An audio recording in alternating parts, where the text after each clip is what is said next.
오늘 저는 여러분과 함께 에베소 5장 10절부터 있는 말씀을 가지고 은혜를 나누겠습니다.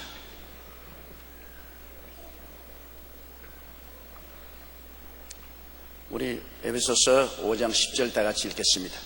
주께서 기쁘시게 할 것이 무엇인가 시험하여 보라. 우리가 이 세상에 살면서 항상 모셔야 될 윗사람이 있고 또 아랫사람들은 우리를 섬깁니다. 우리가 대인관계에 가장 중요한 것은 우리가 윗사람을 섬기면 윗사람이 무엇을 좋아하는지, 어떻게 하면 윗사람을 기쁘시게 할 수 있는지 그거 자세히 살펴봐야 되는 것입니다. 내 중심으로 인생을 살지 않고 윗사람을 섬기면서 살아야 하기 때문인 것입니다. 그러면 여러분, 윗사람을 기쁘시게 하려면 가정에서는 큰 대가족이면 시아버지, 시어머니가 계실 것이고 또 남편이 있을 것입니다. 자, 무슨 음식을 좋아하는가? 내 입에 맞는 음식 좋다고 그것만 만들어서 올리다가는 큰 코 다칩니다. 자, 시아버지, 시어머니가 무슨 음식을 좋아하는가? 그거 끊임없이 살펴서 음식을 장만할 때 그 기호에 맞도록 하면 기쁘게 하는 것입니다. 또 부부간에 살면서도 남편의 성격을 알고 부인의 성격을 알아서 무엇을 해야 남편을 기쁘게 할 수 있는가, 무엇을 해야 아내를 기쁘게 할 수 있는가, 그것도 자세히 늘 연구하고 살펴야 됩니다. 인생이란 끊임없이 연구하는 사람에게 영광이 다가오는 것입니다. 그냥 바람 부는 대로 물결 치는 대로 내버려 두면은 영광은 다가오지 않습니다. 그러므로 한 부부간에 행복한 삶을 살려고 하더라도 무엇이 남편을 기쁘게 하는가, 무엇이 아내를 기쁘게 하는가를 끊임없이 연구해야 되는 것입니다. 대개 우리 자매님들은 남편들이 무엇을 기쁘게 하는가를 알고도 실천 안 하는 사람이 굉장히 많아요. 대개 남편은 부인들이 존경하고 숭배해 주기를 원하고 있는 것입니다. 이 남자의 특성입니다. 부인들이 존경을 받고 숭배받기를 원하는 것입니다. 부인들이 그것을 자세히 생각해 보고 난 다음 적은 일에 있어서도 남편에게 당신 이거 참 잘한다, 정말 훌륭하다, 내가 존경한다, 당신 참 이렇게 하는 것 보고 내가 감동했다. 그러면 남편이 뭘 그래, 그렇게 해도 속은 굉장히 영화롭게 느끼는 것입니다. 기분이 좋다고. 기뻐지면은 화목해지고 좋아지지 않습니까? 또 남편들은 부인들이 되게 기뻐하는 것을 알면서도 실천 안 합니다. 그건 뭐냐? 당신 참 이쁘다는 겁니다. 왜? 매일같이 거울을 들여다보고 사는 분이 부인 아닙니까? 거울을 왜 들여다봅니까? 이뻐지려고 들여다보는 것입니다. 얼마나 수고로운 일입니까? 우리 남자들이 보면은 수고롭기 짝이 없습니다. 겉눈썹 그리고 속눈썹 그리고 겉입술 그리고 속입술 그리고 또 콜드 그림으로 닦아내고 또 새로 또 그림 바르고, 여러분 얼마나 수고롭지 않습니까? 왜냐? 이쁘게 보이고 싶은 것입니다. 그것이 부인들의 속성입니다. 그러므로 언뜻 지나가는 말로도 당신 참 이쁘다, 정말 젊어 보인다, 다른 사람이야 뭐라고 하더니간 내가 보기에는 참 이쁘고 젊어 보인다. 왜 그래요? 진짜니까. 그러니까 그 소리를 들으면 왜 그래요 하면서도 마음에 기분이 좋다고. 솔직히 말했어. 당신 참 못나서 정말 말은 솔직히 말하지 정말 눈 뜨고 못 보겠네. 그럼 그것도 또 원수가 되는 거예요. 왜 이렇게 늙었어? 우리 친구들 마누라보다도 팍 늙었네. 그러면 그때부터 아예 밥상에 반찬이 완전히 달라지는 겁니다. 서로 좋아하는 것을 생각해보고 그 좋아하는 것을 해주면 자연적으로 또 사랑을 받게 되지 않습니까? 주라 그래야면 돌려줄 것이니 곧 후회되어 눌러 흔들어 넘치게 해서 않게 해주라고 하지 않습니까? 그러므로 서로 무엇을 하면 기쁘게 할 것이냐 연구해야 돼요. 저는 음식을 맵고 짜게 먹거든요. 그런데 음식을 싱겁게 해주면 도무지 먹을 수가 없어요. 그러므로 저를 대접하려면 맵고 짜게 만들어야 되는 거죠. 그런데 의사 선생님들이 맵고 짜게 먹으면 고혈압이 되고 오래 못 산다 그렇게 말을 하기 때문에 오래 살라고 맵고 짜게 안 하고 해준다. 말은 반갑지만 나 왜 그 말이 참말이면서도 확실하게 믿어지지 않냐면 저희 아버님 어머님께서 정말 맵고 짜게 잡수셨거든. 그 아버님 어머님 밥상에서 먹었기 때문에 우리도 맵고 짠 게 좋아한다고. 홍잎사기 같은 것 그냥 맵고 짜게 그렇게 장담해 놓은 것 그것 맛있거든요. 그런데 우리 아버님 어머님 그렇게 맵게 짜고 잡수셔도 90이 넘었어요. 물론 맵게 짜게 먹으면 위장에도 안 좋고 혈압이 안 좋은 거 사실입니다. 사실이라도 그렇게 잡수시고도 오래 사시는 분이 계시기 때문에 반드시 그렇지는 않다고 생각이 되는 것입니다. 그러므로 저에게 싱거운 것 음식 만들어 놓으면 별 재미없어요. 사람들마다 다 자기 취향이 다른데 무엇을 기쁘게 할 것이냐를 여러분 생각을 해봐야 돼요. 그래서 늘 부인도 남편이 어떤 성격이며 무엇을 좋아하는 것을 늘 연구해야 되고 남편도 아내가 무엇을 좋아하는가를 늘 생각하고 연구해야 돼요. 그래가지고서 그 좋아하는 것을 하면은 모든 것이 윤활유가 되는 것입니다. 그런데 우리 주님을 모시면서도 주께 기쁘시게 할 것이 무엇인가 시험해보라고 하는 것입니다. 시험해보라고 했습니다. 주님이 무엇을 기뻐하실까? 여러분 우리가 아주 평범하게 생각하더라도 주님이 무엇을 기뻐하실까? 주일날 놀러가는 걸 기뻐하실까? 교회에 오는 것을 기뻐하실까? 아주 간단하잖아요. 그런 거는 별로 시험해 볼 필요가 없잖아요. 주일날 교회에 나오는 것을 기뻐하실 것이다. 자, 그러면 11조 떼먹는 것이 기뻐하실까? 11조 드리는 것이 기뻐하실까? 11조 드리는 것 기뻐할 것이다. 당연히 아닙니다. 또 그 이후에 우리 나가서 하나님의 선교 사업을 할 때 선교 현금을 우리가 결정하는 것을 주님 기쁘게 하실까? 결정 안 하는 것이 기쁘시 하실까? 많든지 적든지 결정하는 것이 주님 기쁘시게 하지 않습니까? 자, 그러면 또 더 상세히 나가서 내가 매일같이 기도를 하고 성경 공부를 하는 것을 주님 기뻐하실까? 그대로 그냥 노는 것을 기뻐하실까? 성경 공부하고 기도하는 것 기뻐하실까? 가만히 생각하면 주님 기뻐하실 일이 굉장히 많아요.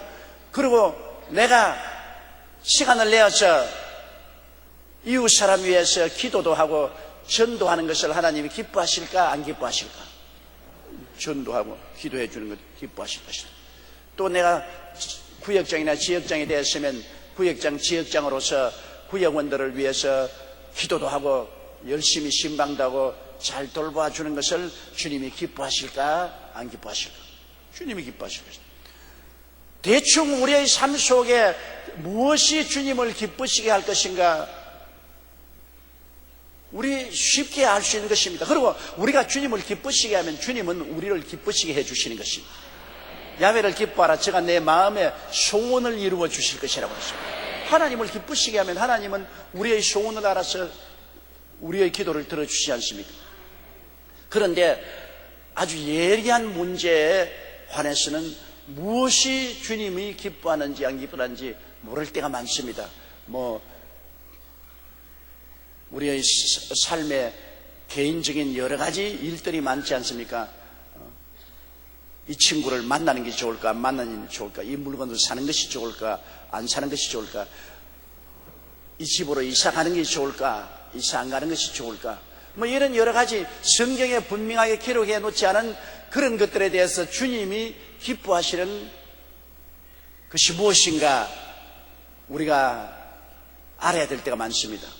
그럴 때는 제일 중요한 것이 주님이 싫어하면 내게 이익이 되더라도 안 하겠다고 마음을 작정해 놓고 기도해야 응답해 주지요. 주님이 기뻐하시더라도 내게 손해나면 안 따라가겠다 그러면 아예 주님께서 뜻을 안 보여주시는 것입니다. 내 손해나면 나는 주님이 아무리 기뻐하시더라도 안 따라가고, 내게 손해가 안 나면 주님 기뻐하시는 것을 따라가겠다. 그렇게 되면 주님의 뜻을 우리에게 보여주지 않습니다.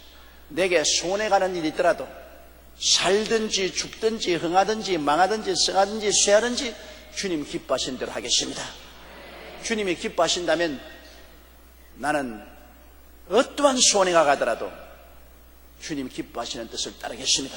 그런 마음의 바탕이 결정되어야 주님이 우리에게 기뻐하시는 뜻을 마음대로 보여주실 수가 있는 것입니다. 안 그러면 주님께서 기뻐하시는 뜻을 보여주도 거역당할 것이 번연하면 주님이 왜 보여주겠습니까? 그러므로 먼저 주님께 기도할 때 주님이여 주의 기뻐하시는 뜻을 보여주십시오. 그러면 내가 손해가 나더라도 주님의 기뻐하시는 뜻대로 따라하겠습니다. 그 기도를 먼저 해야 되고요. 그 다음 주님 기뻐하시는 뜻을 따라하기를 원하니 주님께서 나를 인도해 주십시오 기도하면 주의 성령이 감화 감동해서 이끄시는 곳에는 항상 마음속에 평화가 있고 기쁨이 있습니다. 주의 성령이 역사하는 곳에는 마음에 평안하고 마음이 기뻐요. 그러나 주의 성령이 역사하지 않은 곳에는 마음의 즐거움이 사라지고 마음이 불안해지고 거부감이 생기는 것입니다. 내가 기도를 아무리 해봐도 마음이 불안하고 마음의 기쁨이 사라지고 거부감이 생기면 하나님이 그 일에 동의하지 않는다고 우리가 생각할 수가 있는 것입니다. 저는 지금까지 오랜 세월 동안 예수를 믿고 목회하면서 여러 가지 성경에 기록되지 않은 여러 가지 크고 적은 일들을 결정을 내려야 할 때가 많습니다. 그때는 시간을 내고 급하게 하면 안 돼요. 시간을 두고 기도를 해야 돼요. 당장 이 시간에 결정하지 말고 시간을 두고 이틀이고 사흘이고 일주일이고 계속 그 제목을 두고 기도할 때 마음속에 평안이 있고 기쁨이 있으면 주님이 좋아하시는구나. 그러나 마음속에 아무리 기도해도 마음에 평안이 없이 불안하고 마음에 기쁨이 사라지고 거부감이 생기면 하나님이 원치 않으시는구나. 그러고 그 길은 안 따라가는 것입니다. 예를 들어 말하면 아주 어느 지역의 교회 지성전을 세워달라고 자꾸 합니다. 이게 지성전을 세워달라고.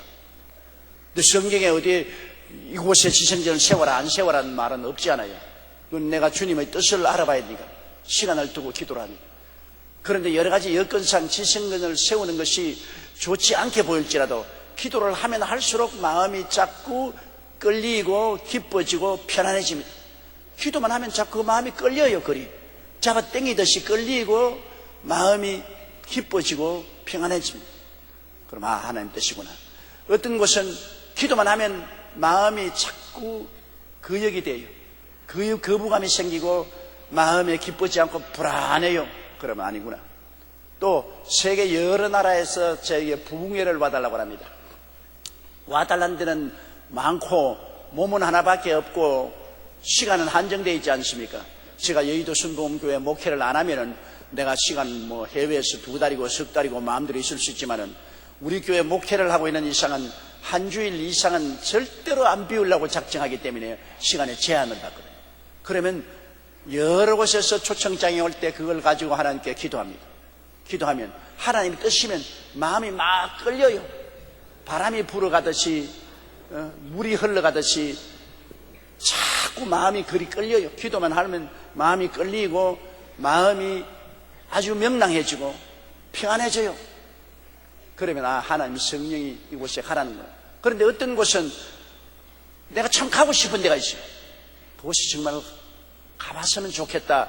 그런데 기도하면 마음에 아니다. 마음에 끌리지가 않아요. 그리고 또 하나님 가게 해 주시옵소서. 그러면 마음이 불안해요. 자꾸 기도만 할수록 마음이 불안하고 그리고 마음의 기쁨이 싹 사라져요. 마음이 안 기뻐요. 기도하고 하루가 지나고 이틀이 지나고 사흘이 지나도 늘 그렇게 굳어집니다. 하나님 뜻이 아니구나. 그래서 우리 마음의 소원을 통해서 하나님의 뜻을 우리가 되게 알 수가 있는 것입니다. 하나님께서 당신의 기쁘신 뜻을 위하여 마음에 소원을 두고 행하게 하신다고 말씀한 것입니다. 마음에 끌리는 것하고 기쁨하고 평안, 이것은 하나님이 우리에게 이끄는 것이고, 마음에 끌리지 아니하고 거부감정이 생기고 불안하고 평안이 없으면 1차적으로 우리 마음속에 하나님이 막으시는구나 하는 것을 알 수 있습니다. 그리고 또 많은 경우에 하나님의 기뻐하신 뜻과 기뻐하지 않은 뜻은 환경에 나타날 때가 많습니다. 기도하면 하나님의 기뻐하시는 이런 길이 열려요. 길이 열려요. 갈 길이 안개 가운데서 확 길이 열리듯이 길이 열려요. 그러나 하나님이 기뻐하시지 않는 것은 길이 자꾸 막혀요. 바울이 아시아에 복음을 증거하러 갈 때 성령이 막았습니다. 길이 막혔어요. 비두니아로 가려고 할 때 그리스도의 영이 못 가게 했어요. 그래서 드로아에 내려와서 기도하는데 마게도냐인의 환상이 밤에 나타나서 마게도냐에 와서 우리를 도우라고 했어요. 길이 열렸습니다. 하나님이 길을 막으면 우리가 기도할 때 그건 하나님 기뻐하지 않은 것입니다. 그러나 하나님이 길을 열면 하나님이 기뻐하시는 것입니다. 발람이 모압왕 발락의 초청을 받아서 이스라엘을 저주하기 위해서 가려고 할 때 하나님이 천사를 보내어서 그 가는 길을 막았습니다. 그래서 그가 탄 당나귀가 길을 비껴서 논돌로 내려가니까 당나귀를 때렸습니다. 그 다음 또 길을 바로 세우려고 하니까 당나귀가 벽에다가 그 발을 비벼서 발에 상처를 입었습니다. 당나귀를 호령을 해서 내가 칼이 있으면 너 목을 베게 되면 당나귀가 입을 열어 말했습니다. 내가 주인을 섬길 때 지금까지처럼 한 적이 있더냐고. 그때 눈을 열어보니까 하나님의 천사들이 칼을 들고 앞에 서 있습니다. 길을 막는 것입니다. 여러분, 하나님이 길을 막을 때는 우리가 자세히 생각해 봐야 됩니다. 내가 하려고 하는데 자꾸 길이 막혀요. 그러면 그것이 아직 때가 안 되었든지 하나님이 못하게 하든지 둘 중에 하나인 것입니다. 때가 안 되었는데도 미리 가려고 할 때 하나님이 막으십니다. 지금 때가 아니다. 지금은 기다려야 된다. 그때는 일이 자꾸 안 풀립니다. 억지로 풀려고 하지 말아야 됩니다. 억지로 풀려고 하지 말아요. 때가 아닐 때도 안 되고, 또 하나님이 원하지 않으면 일을 자꾸 막아요.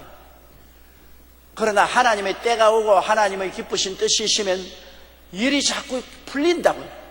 길이 자꾸 열려요. 안 될 것 같은데도 길이 열립니다.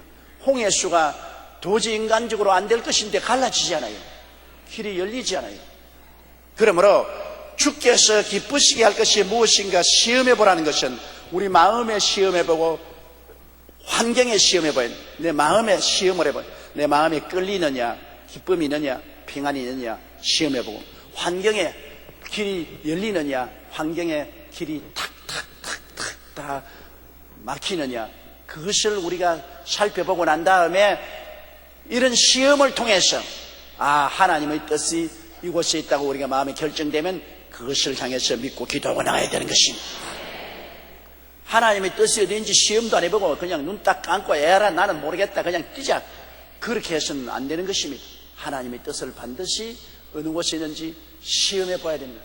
내 기도 생활 속에서 내 마음에서 시험해 보고 내 주위 환경에서 하나님이 어떻게 길을 여시는가 자세히 살펴보고, 이 마음에 끌리는 것하고 기쁨과 평안하고 또 환경에서 길이 열리는 것 둘이가 맞으면 오케이 갑니다. 그러나 마음에 아무리 끌리고 기쁨이 있고 평안이 있어도 환경에 막히면 때가 안 왔구나 기다리라는 것입니다.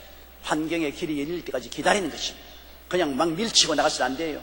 하나님의 사업은 여러분 막 내가 강제로 밀치고 나가서는 안 되는 것입니다. 하나님의 뜻이 보여질 때까지 우리는 기다려야 되는 것입니다.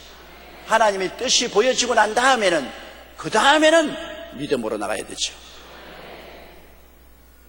11절요. 너희는 열매 없는 어두움의 일에 참여하지 말고 도리어 책망하라. 열매란 뭡니까? 열매란 것은 믿음, 소망, 사랑, 의, 평강, 희락, 이런 것이 열매 아닙니까?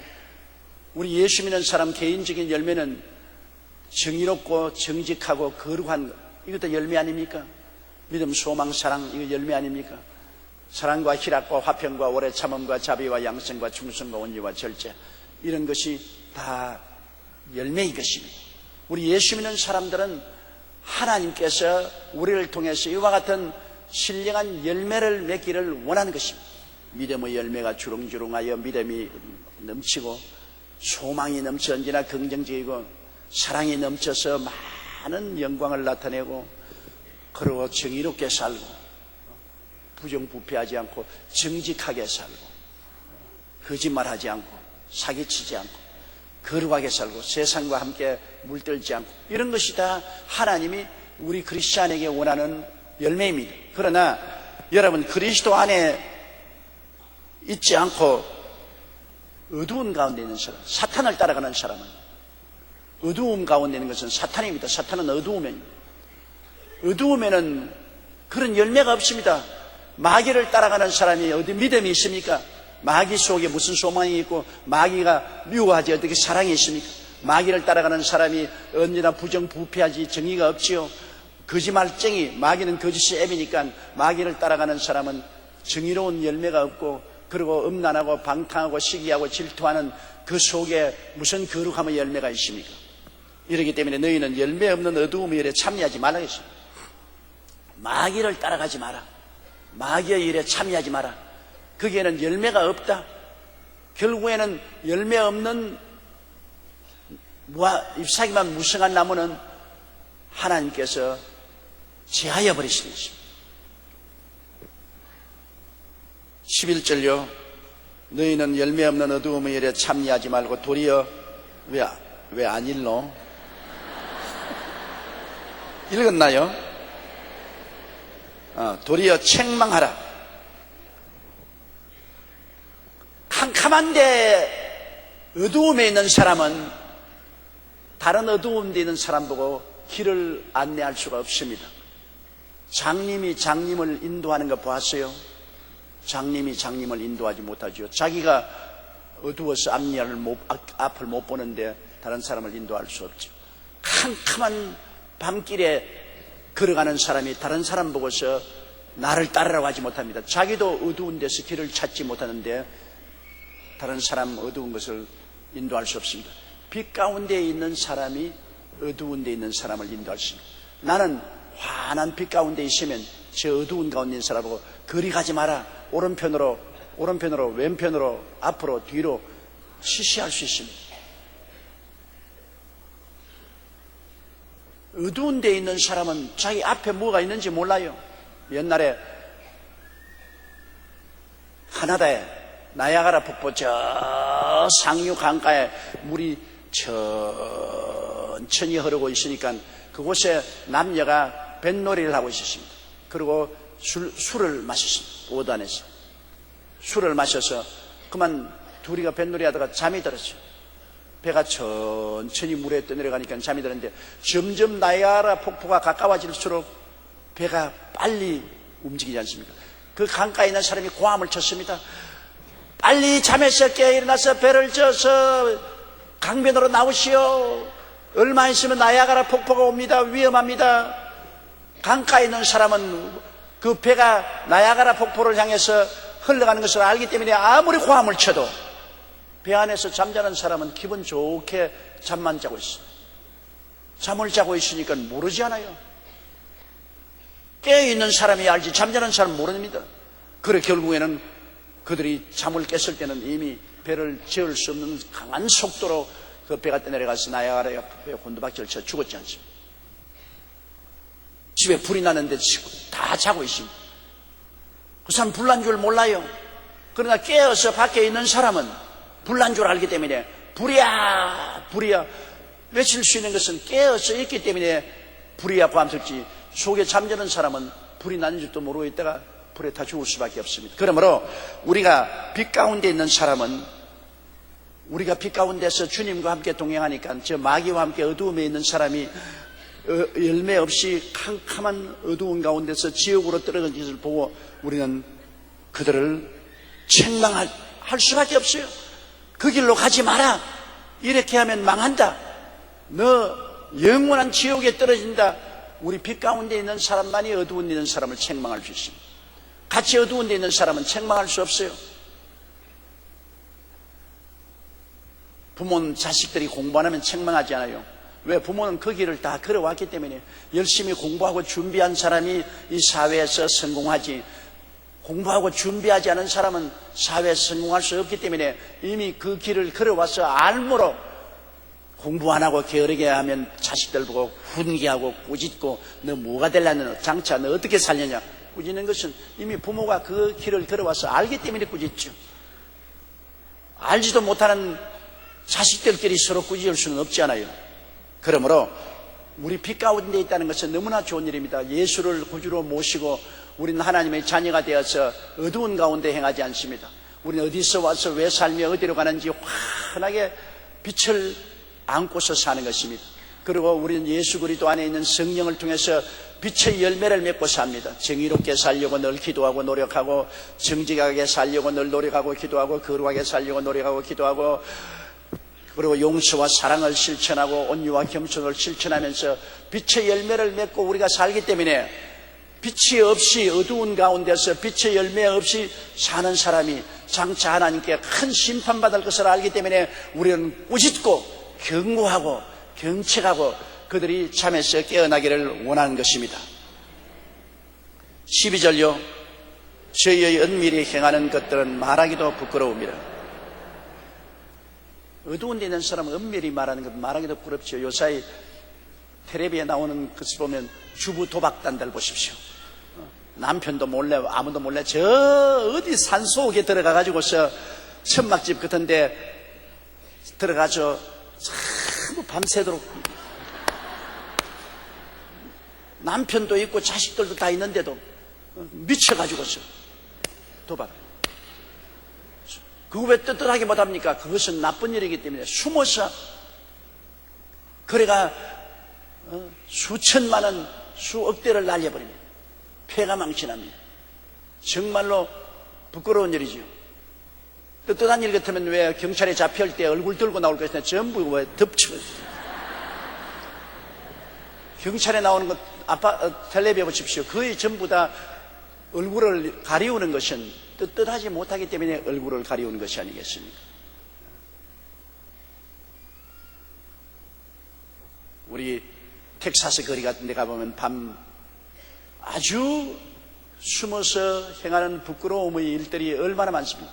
음란하고 방탕하고 타락한 세상에는 숨어서 다 합니다. 어두운 데서 합니다. 밝은 대낮에 할 수 없는 일인 것입니다. 그렇기 때문에 말하기조차도 부끄러운 일이라는 것입니다. 이러므로 저희 은밀히 행하는 것들은 말하기조차 부끄러워요. 음란하고 도박하고 술 취하고 방탕하고 세속적으로 추한 삶을 사는 이것은 우리가 실제로 입을 열어서 말하기조차도 부끄러운 일들이 얼마나 많습니까? 그것이 오늘날 세상에 가는 길입니다. 온 세상은 하나님이 안 계시기 때문에 부패할 수밖에 없어요.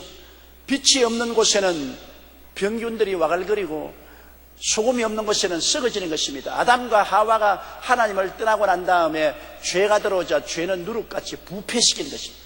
죄는 사람을 부패시켜요. 아무리 머리에 공부를 많이 한 지혜로운 사람이라도 그 마음이 부패롭습니다. 지혜롭고 총명하고 똑똑한 사람도 마음이 부패로우니까 부패한 대로 지혜를 사용하고 총명을 사용하고 꾀를 사용하는 것입니다.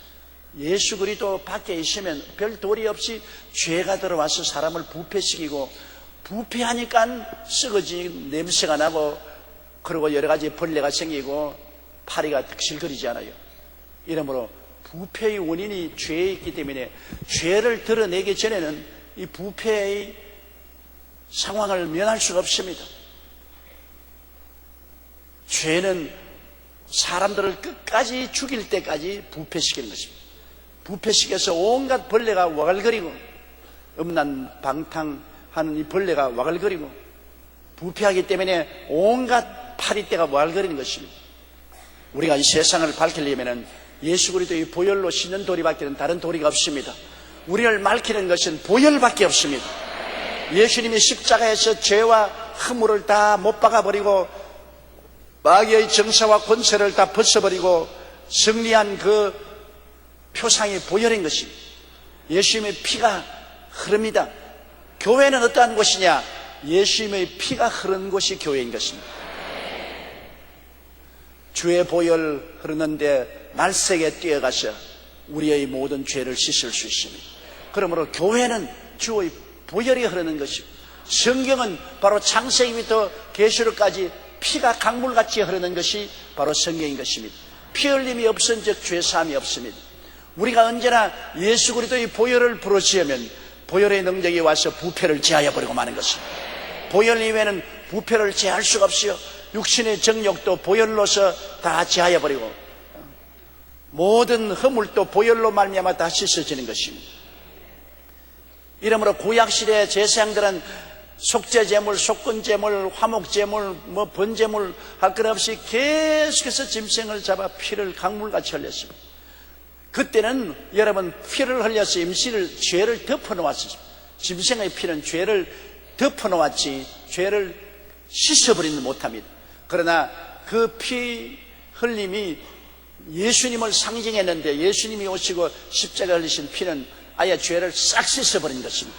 죄를 멸하여 버리는 것입니다. 그러므로 보혈의 능력이 얼마나 큽니까? 교회가 타락하면 보혈에 대한 설교도 없어지고 보혈에 대한 찬송도 없어져요. 그러나 교회가 부흥하면 부흥할수록 보혈에 대한 찬송하고 보혈에 대한 설교가 넘쳐 흐르게 되는 것입니다.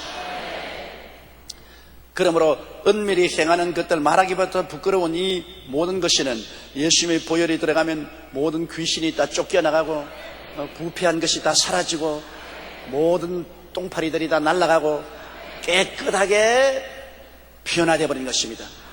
여러분, 달동네가 재개발되어서 아름다운 건물이 있고 공원이 있고 잘 정비된 것도 우리가 많이 보지 않습니까? 달동네 너무나 비위생적이고 사는 것이 어렵고 굉장히 무질서하고 고통스러운 그런 곳이 재정비되면 깨끗한 도시가 되지 않습니까? 우리 인생이 부정하고 부패하고 더럽고 하더라도 예수의 보혈이 들어오면 여러분 완전히 성령의 능력으로 재정비가 되는 것입니다. 완전히 새로워지는 것입니다. 나의 죄를 씻기는 예수의 피밖에 없네. 다시 성취하기도 예수의 피밖에 없네. 예수의 흘린 피 날 희게 하오니 귀하고 귀하다. 예수의 피밖에 없네.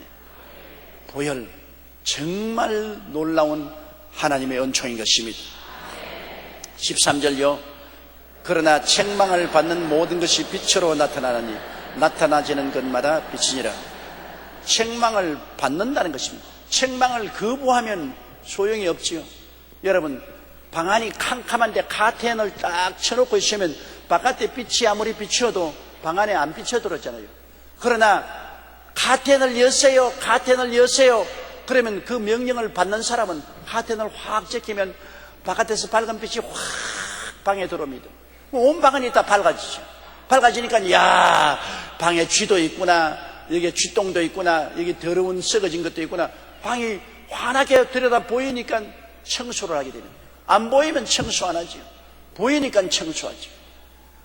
아무리 설교를 하고 꾸짖어도 안 받아들인 사람은 죄악의 카텐을 딱 쳐놓고 그러므로 안 보이죠. 저는 서대문에 있을 때 두고두고 내가 그 생각하면 재미가 있어요. 그게 뭐냐면 세 사람이 낮 10시쯤 됐는데 젊은 대학생이 비슷한 대학생도 있고 회사원도 있고 그래요. 뛰어와서 내 앞에 와서 막 구역질하고 죽는다고 야단이에요. 그럼 왜 그러냐? 그러니까 이제 목사님 우리 서인은 다 죽게 되었다. 우리가 고향이 같은데 서울에 올라와서 자취를 하는데 비용도 많고 하니까 우리 같이 한 집에 살자. 그래서 한 집에서 살면서 우리 고향에서 김치도 담가오고 뭐 장도 좀 담가오고 와서 그래서 그거 가지고서 끓여 먹고서 학교도 가고 출근도 하고.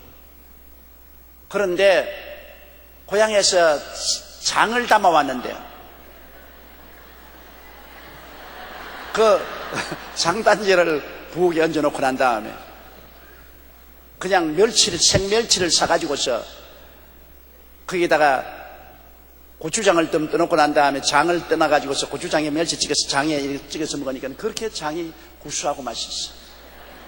그래서 장을 떠서 밥에다가 비벼 먹기도 하고. 그런데 휴일날, 자, 우리 오늘 청소 좀 하자. 너무 바쁘니까 청소를 못했어. 그래서 부엌이 어둠컴컴해서 전등불을 다 새로 갈아 넣었어요. 부엌이 환해. 저는 전등불이 깨지는 것도 뭐 어둡고 한데 그대로 안 돌보고 있었는데 전등불을 넣고 확 밝히고 난 다음에 부엌을 청소하면서, 자, 간장이 그렇게 맛있는데 얼마나 남았는가 보자고 보니까 뭐 시커먼 게 큼직한 게 하나 있거든. 보니까 이그마한 쥐가 빠져가지고서 건져내보니까 이미 고기가 다 녹아서 껍데기만 남았어.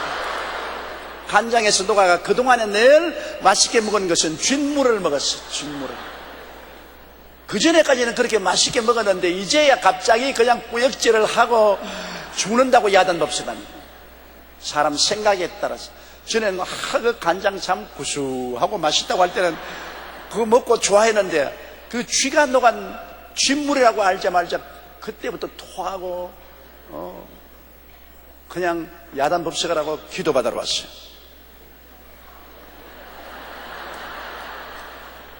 그만 전등불만 안 갈았으면 그 간장 끝까지 다 맛있을 것인데 빛이 있으니까 쥐가 보이더라.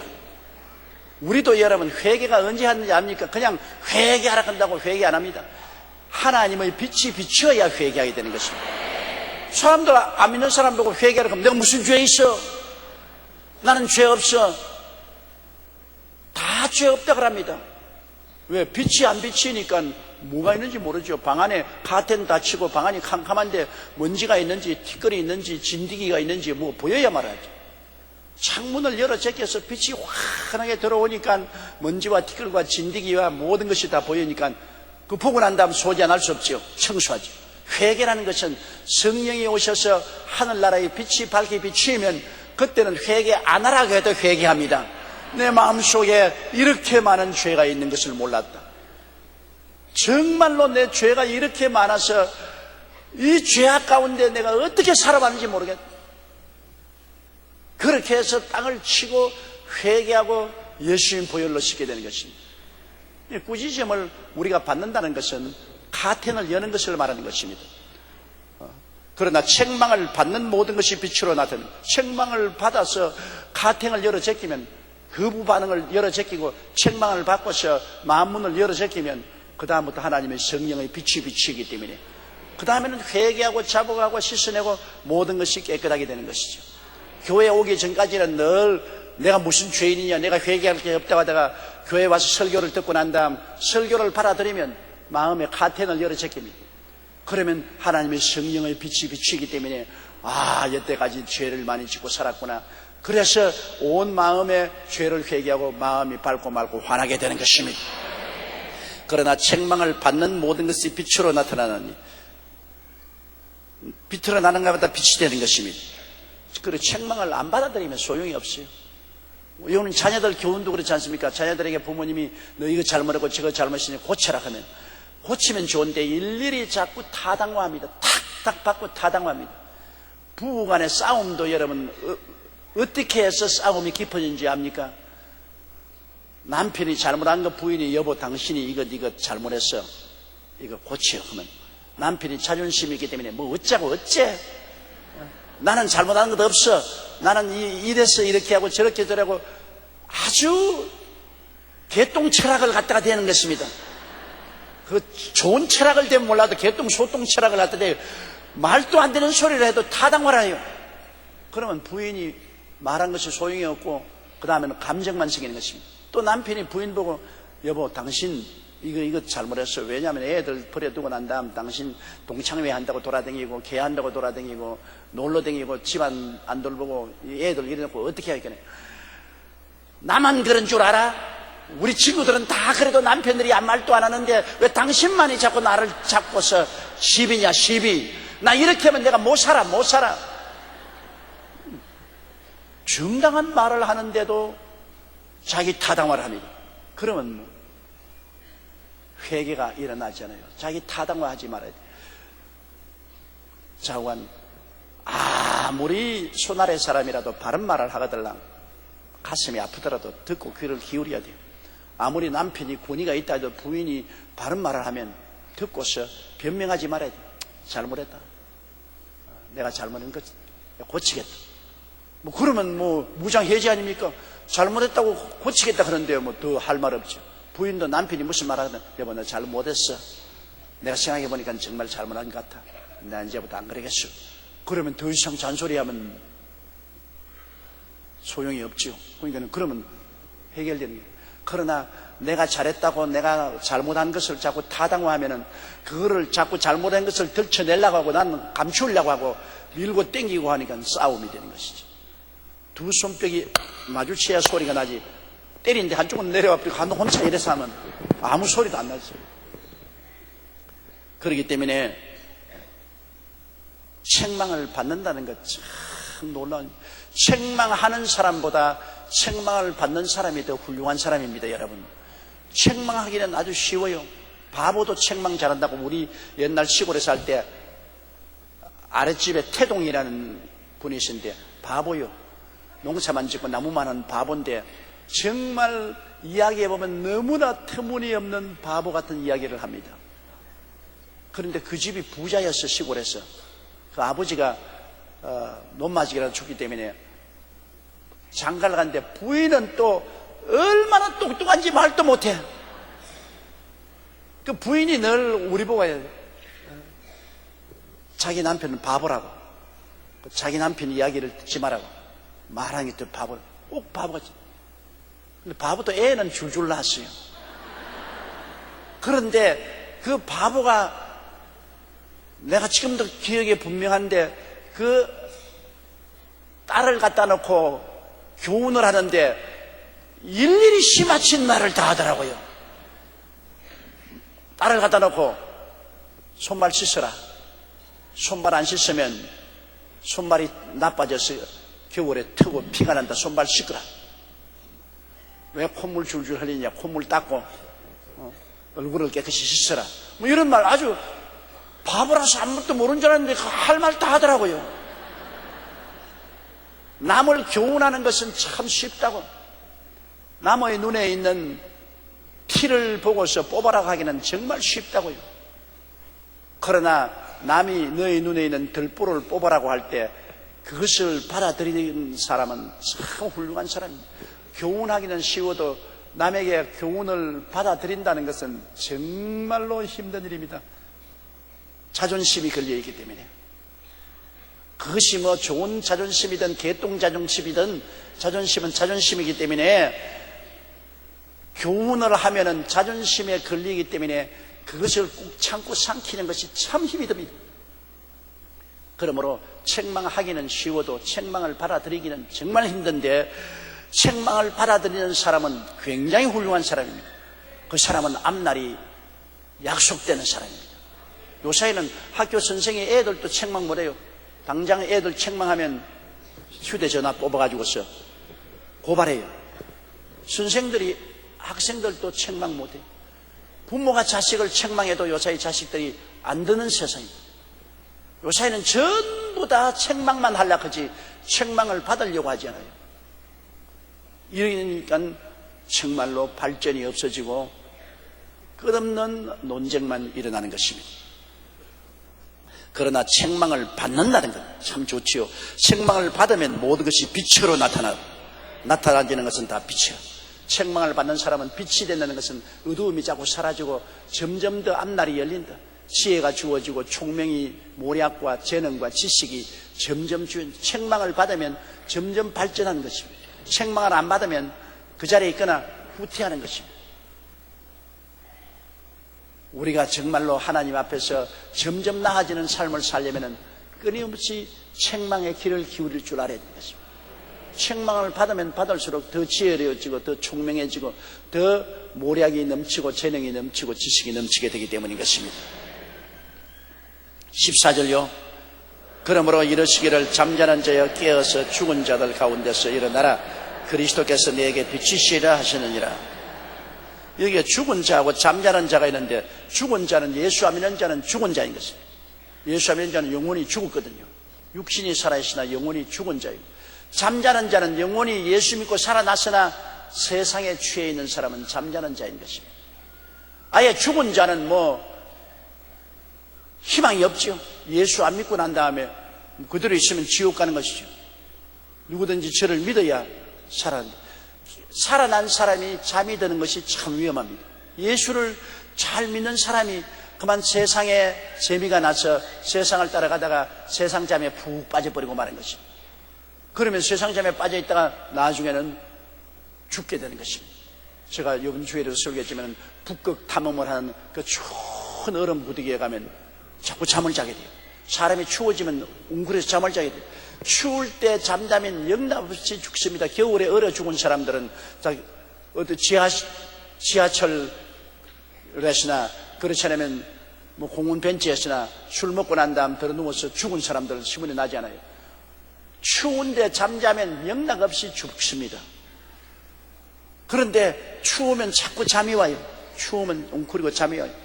그 잠이 들면 추울 때는 뇌 속에 이상한 화학작용이 일어나서 아편 먹은 것처럼 붕 뜬 기분이 돼요. 그래서 기분이 좋아요. 죽을 때까지 붕 뜬 기분이 되어서 그대로 얼어 죽어버리고 마는 것입니다. 추울 때 잠들지 말아요. 오늘 세상이 굉장히 추워요. 여러분, 오늘 세상에 죄악의 한파도 많이 다가오고 있거니와 정말 성경에 말하는 말세의 징조가 이제는 너무나 뚜렷합니다. 전쟁과 전쟁 소문, 테러 소문. 이 세상에 안전한 데가 어디 있습니까? 미국이 안전합니까? 미국 사회에 가면 어느 곳이나 테러 때문에 긴장이 돼. 소련이 안전합니까? 수백 명이 요번 테러 때문에 죽었지 않습니까? 소련이 안전하지 않죠. 세계 어느 곳에 가도 구라파가 안전합니까? 중동이 안전합니까? 우리 한국이 안전합니까? 이 세상은 완전히 테러로 말미암아 마비되어 있는 것입니다. 그래서 전쟁과 전쟁 소문, 테러 소문, 그 다음에 지진, 어제도 일본에 굉장히 강한 지진이 일어났지 않습니까? 지진, 그럼 기근, 그 다음 온역, 사람들이 바다에 파도 소리만 듣고도 마음이 두려움에 떤다 했는데 요사이 아닌 게 아니라 파도 소리만 들어도 마음이 떨려요. 세상이 이제는 흔들리고 깨어집니다. 떠날 때가 왔어요. 세상에 이제는 떠날 때가 왔어요. 그래서 하나님이 이러한 현상이 일어나거든 고개를 들어 하늘을 쳐다보라. 주님 오실 날이 가까워왔다고 말한 것입니다. 현실적인 우리 환경에 이 땅에 이제는 평안하게 살 곳이 없어진 것을 우리가 알 수 있는 것입니다. 독수리가 언제 새끼를 데리고 둥지를 뜹니까? 둥지에 새끼들이 편안하게 지어 들침에 독수리는 둥지 지을 때 가시나무로 둥지를 짓습니다. 가시가 숭글숭글한 가시 덩굴로서 둥지를 지어서 그 다음에는 토끼나 노루를 잡아와 가지고서 깍대기를 벗겨서 깍질로 그 위에 이렇게 덮어. 거기에 가시 위에 덮고 그 다음에 새를 잡아와서 전부 털을 털어가지고서 푹신푹신해서 아예 그냥 힐튼 호텔이나 조선 호텔처럼 만들어 놓아요. 푹신푹신하고 따뜻하고 거기에 알을 낳고서 독수리가 새끼를 키웁니다. 새끼들이 얼마나 좋습니까? 아주 가죽 침대에다가 푹신푹신한 새 털 이부자리에 있으면서 어미의 양식을 받아먹고 자라서 이제는 날개도 커지고 날만 하게 되면은 독수리는 새끼들을 둥지에서 나오라 그럽니다. 애미가 와서 독수리 이 새끼들 위에 날개를 너풀거립니다. 내가 날개가 얼마나 크다는 거 보여주고 난 다음에 그 다음엔 둥지에 앉아서 날개를 쫙 펴면서 올라타라 그럽니다. 날개 올라타라. 독수리도 올라탑니까? 그 부들부들한 둥지가 좋은데 안 올라타고 전부 다 오그라집니다.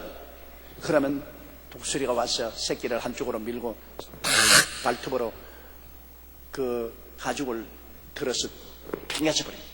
전부 새털을 쫙 날려버립니다. 그리고 새끼를 확 밀어넣으면 가시둥지에 들어갑니다. 가시둥지에 들어가니 막 찢기지 않아요. 가시에 찔리고 아프니까 아이고 내 죽겠다고 고함을 칩니다. 그러면 날개를 쫙 펴고 올라타라. 그러니까 둥지에 있는 것이 너무 괴로우니까 결사적으로 기어올라서 어미 날개 위에 올라타면 어미 독수리가 새끼를 날개에 싣고 공중으로 쫙 떠서 그 다음 바위에 가서 바위에 앉혀놓고 먹이고 또 날개에 싣고 공지에 올라가서 떨어뜨립니다. 낙하산 훈련시켜요. 날개를 움켜. 애 새끼들이 막 떨어지잖아요. 떨어지면서 죽으라고 날개를 막 치는 거예요. 그럼 저 암컷이 떨어뜨리면 수컷은 밑에 가서 떨어지는 놈 받아요. 또 받아가지고 또 올라가고 또 떨어뜨리면 또 암컷이 밑에 가서 받고. 그래서 나는 훈련을 시키는 것입니다. 독수리가 둥지를 어지럽게 할 때는 둥지를 떠나라는 것입니다. 지금 세상이 이렇게 어지러워져서 가시가 온 곳에 나는 것은 하나님이 떠날 때가 왔다 그 말인 것입니다. 이제 예수 그리스도의 날개 위에 올라타라. 잠에서 깨어 일어나서 세상 둥지에 있지 말고 회개하고 자복하고 성령 받고 예수님의 날개 위에 올라타라. 날아갈 때가 왔다 이제는. 이 둥지를 떠날 때가 왔다. 세상아 잘 있거라 나는 가노라. 7년 환난 일기 전에 나는 가노라. 세상의 시달림도 이제 끝나고 할렐루야 이 하루를 기다렸다. 그날이 다가오고 있습니다. 그날이 도적같이 옵니다. 예수 그리스도의 강림하심이 여러분 이제는 지극히 가까워 왔습니다. 이 세상에 하나님이 둥지를 이렇게 어지럽게 할 때는 지구상에 더 이상 이제는 머물지 말라는 것입니다. 둥지가 어지러울 때 우리는 깨달아야 되는 것입니다. 지금은 우리가 예수 그리스도의 날개, 즉 말씀의 날개 위에 올라타야만 되는 것입니다. 그러므로 이러시기를 잠자는 자여, 예수 믿는 사람이 잠을 자면 죽은 자들 가운데서 일어나라. 예수 믿는 사람들이 죽은 자들, 안 믿는 사람들 가운데 같이 취해서 잠이 들어버리면 이거 큰일 나지 않습니까? 그러므로 잠자는 자들아, 안 믿는 사람 죽은 자들 가운데서 섞여서 잠자들지 말고 깨어 일어나라. 그러므로 이러시기를 잠자는 자여 깨어서 죽은 자들 가운데서 일어나라. 그리스도께서 내게 비추이십니다.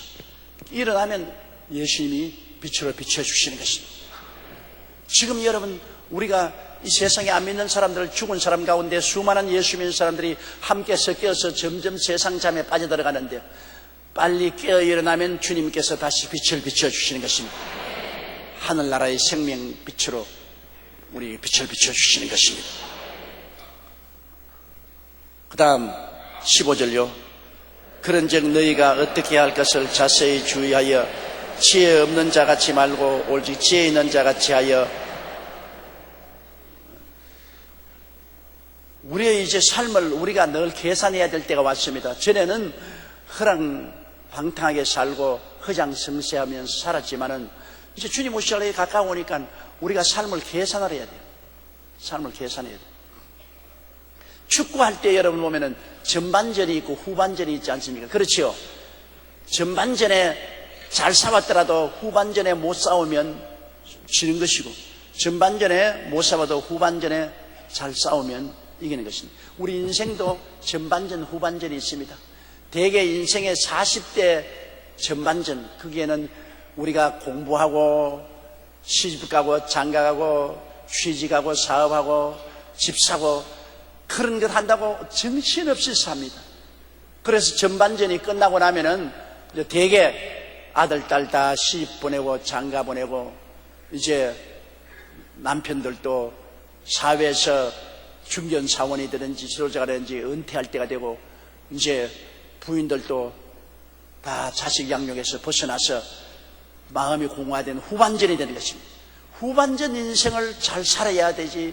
전반전에 너무너무나 바빴다가 후반전에 이제는 힘도 들고 시간도 좀 생기면 마음에 공허증이 들면 그때는 방황하기 시작하는 것입니다.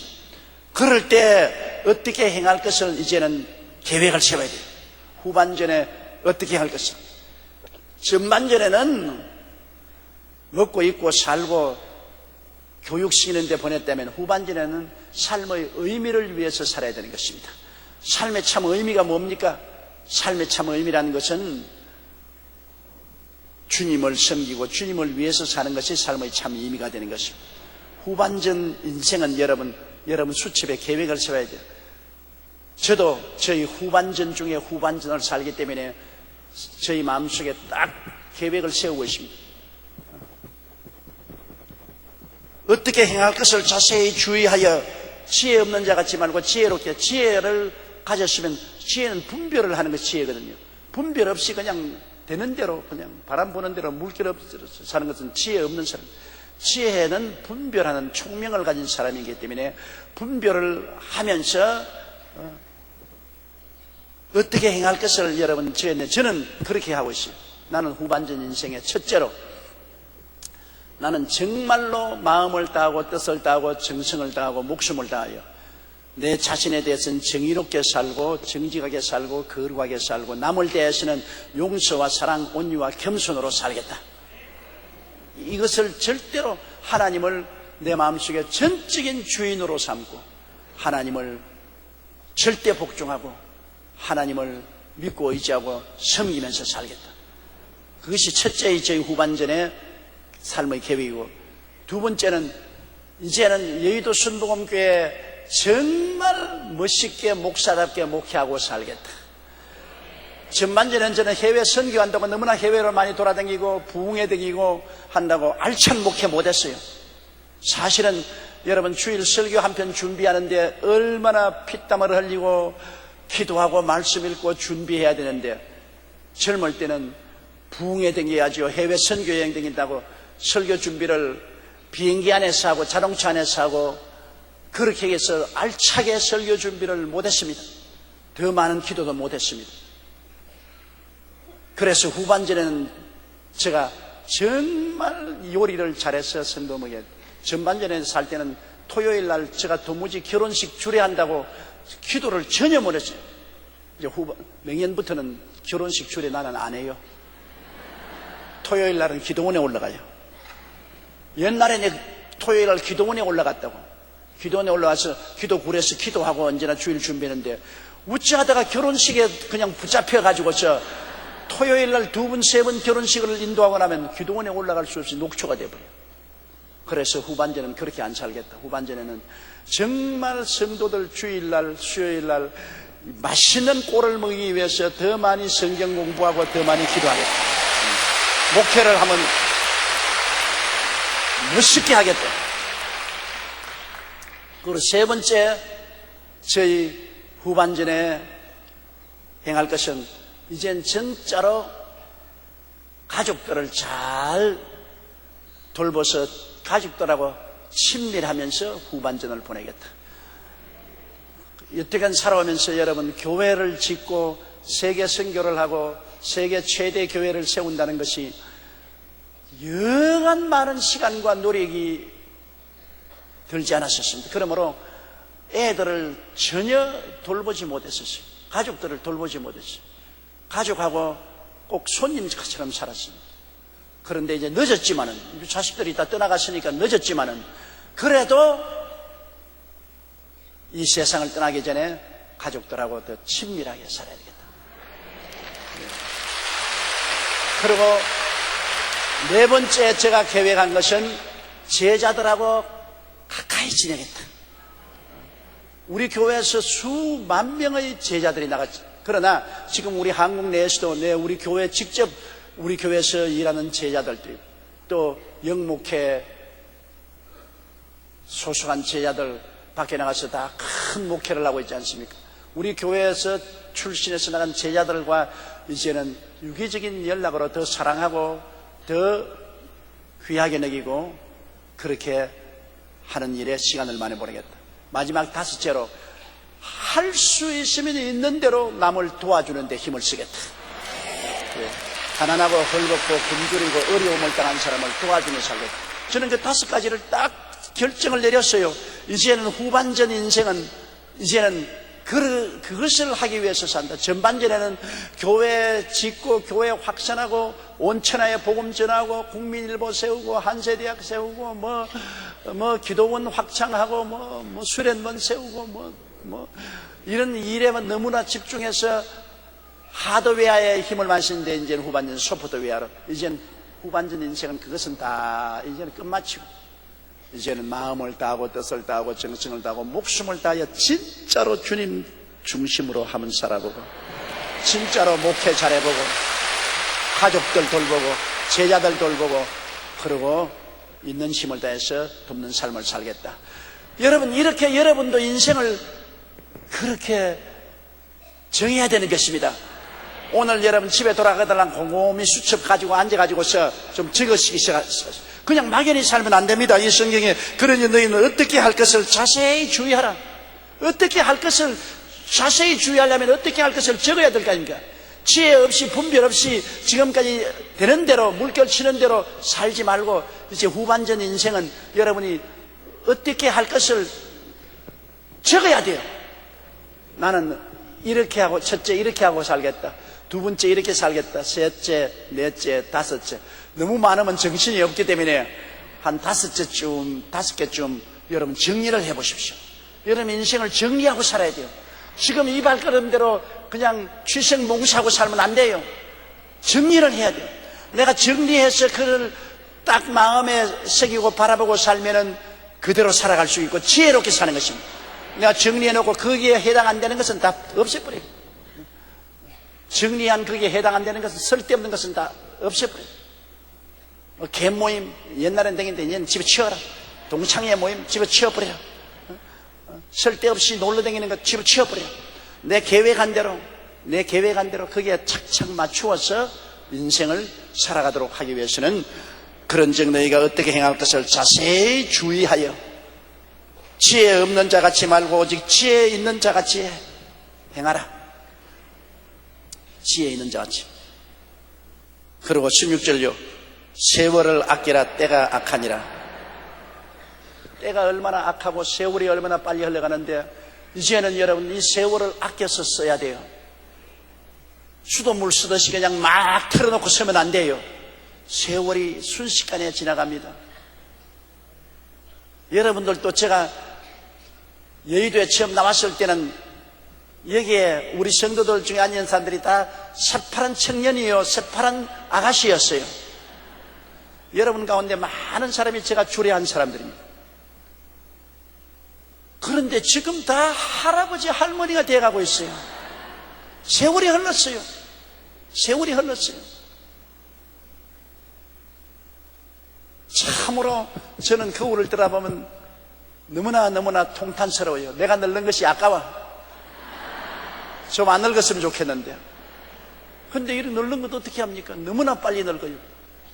손살같이 늙어요. 30대는 30마일로 달리다가 40대는 40마일로 달리고 50대는 50마일로 달리고 60대는 60마일로 달리고 70대는 70마일로 달려요. 그렇게 빨리 달리는 것입니다.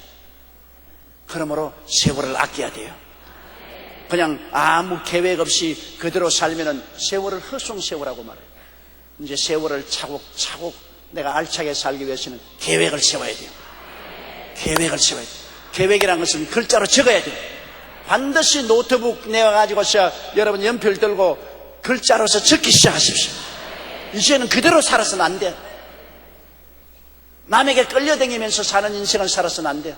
내가 적어야 돼요. 첫째, 후반기 인생은 이렇게, 둘째는 이렇게, 셋째는 여기에 중점을 두고, 넷째는 여기에 중점을 두고, 다섯째는 여기에 중점을 두고 살겠다. 그래서 자세히 주의하여 지혜롭게 세월을 아끼고 그렇게 살면은 여러분 주님 올 때 가치 있게 살 수 있는 것입니다. 아주 쉽게 여러분, 나는 이제부터 후반기 인생은 반드시 매일같이 성경 공부하고 기도하겠다. 옛날에는 뭐 성경 바쁘면 성경도 안 읽고 기도도 안 하고 그러잖아요. 그거 좋지 않아요? 또 두 번째 해놓고 반드시 우리 지역장, 구역장 모임에 출석해서 나 열심히 지역과 구역을 위해서 봉사하겠다. 이런 것도 적어야 돼요. 안 적으면 안 돼요. 적는다는 것이 굉장히 중요한 것입니다. 적으면 여러분께서 바라봄의 법칙을 가지고 바라보게 되고 그대로 되는 것입니다. 안 적으면 아무것도 안 돼요. 그러니까 여러분께 정말 부탁합니다. 오늘 집에 돌아가고 오늘부터 당장 막 노트장에 글을 적이지 말고 기도하고 난 다음 남은 인생을 나는 이렇게 살겠다. 남은 인생을 정말 하나님 앞에서 기도하고 성령의 인도를 따라서 나는 정직하게 남은 인생을 이렇게 살겠다고 여러분이 딱 마음에 작정을 하고 적어놓고, 그리고 거기에 비해서 필요 없는 것은 다 걸러버리고 필요 있는 것을 가지고 살아야 세월을 아낄 수가 있는 것입니다. 세월이라는 것은 한없이 오는 것 아닙니다. 이제는 우리가 얼마 안 남은 세월을 아껴서 가치 있게 살아야 훌륭하게 후회 없이 인생을 살아갈 수가 있는 것입니다.